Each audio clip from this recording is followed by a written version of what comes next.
in the financial budget that maybe we have, what do you think that we as Kenyans should be holding as priorities, especially considering the fact that we have a large majority of young people in the country? What should be a priority to help us maybe boost development?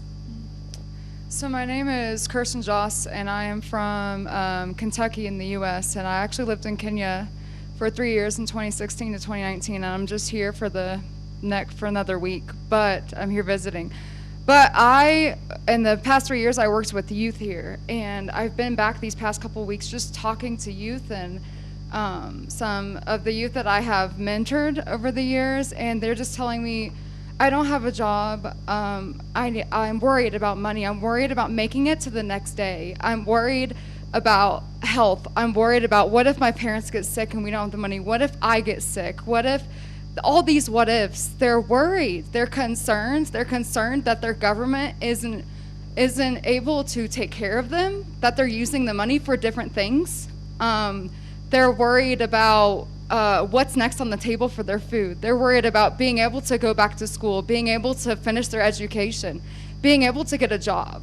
They're all very, very concerned. And I don't want to get emotional, but for me, and working with them, it breaks my heart. And I have been blessed to be able to come from Americans to come here and to help the youth and to be able to understand them and to where they're coming from. I also have been helping with the school that I've started about 3 years ago here in Mathare, and to see those kids being able to even to come back to school and to be able to sit there and to get an education and to get a meal that provides them at least one meal per day, and just to see what their life is, and just them talking to me and asking me how is it back in the U.S.? How is the COVID cases? How is life back there? Do people have jobs? Do people have this? They're constantly knowing what is life there? Is it better there, or how is life here? They're always constantly, I think, comparing. And for me, it hurts for me to say I want this country, I want these youth to be able to have a future, to have a job, to be able to know I'm going to be okay, I'm going to make it through this life. And your youth is your next generation. If you don't pour into them, what is your country going to be? Who is going to be your next president? I go into schools and I'm talking to kids. I just want to encourage them, and I'm asking them, what are your dreams? Where do you see yourself? Do you want to be a teacher, a lawyer, a doctor, the next president? And so I'm just here to encourage them. I'm here to be there for them. Yeah. I hope that they'll be able to just be able to trust in your country, to be able to know that they're going to have that opportunity in their lives. Okay, and maybe as you do that, before we toss it back to them, I asked you, what do you think, because you've interacted with different people, you've gotten to know what the situation on the ground is and what people actually need. What do you think is a priority that we should place to make things better?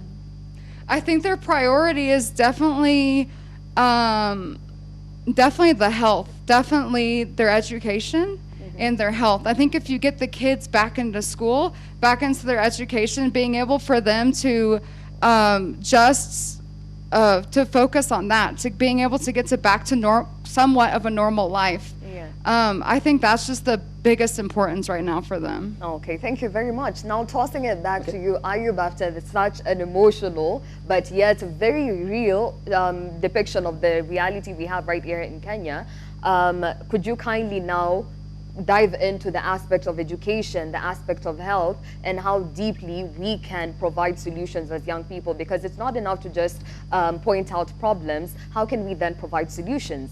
Okay, and given that, but right now we talked about something very important that was brought out by one of the panelists in the previous panel, which is we lay the burden on our government, but if not the government, then who should we blame, or who should we point the finger at? Jesse, how are you doing?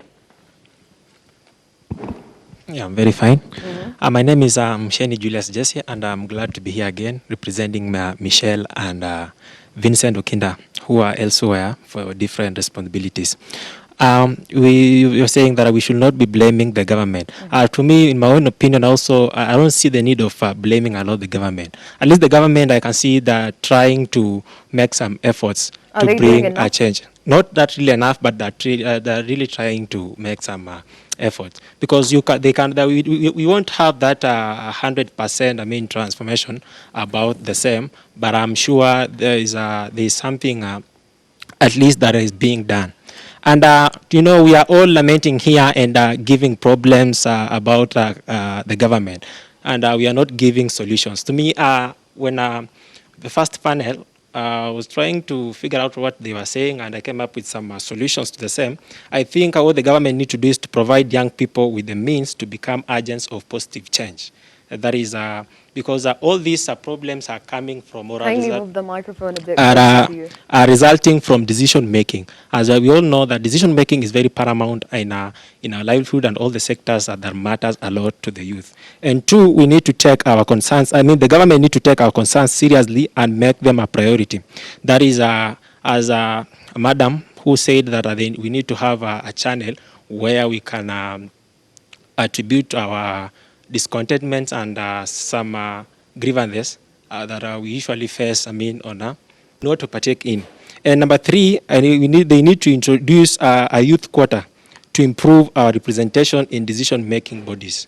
And I will just finalize by a say from Roy Bennett that we should not just change, we need to transform. Okay. Yeah, that's all. Okay, thank you very much.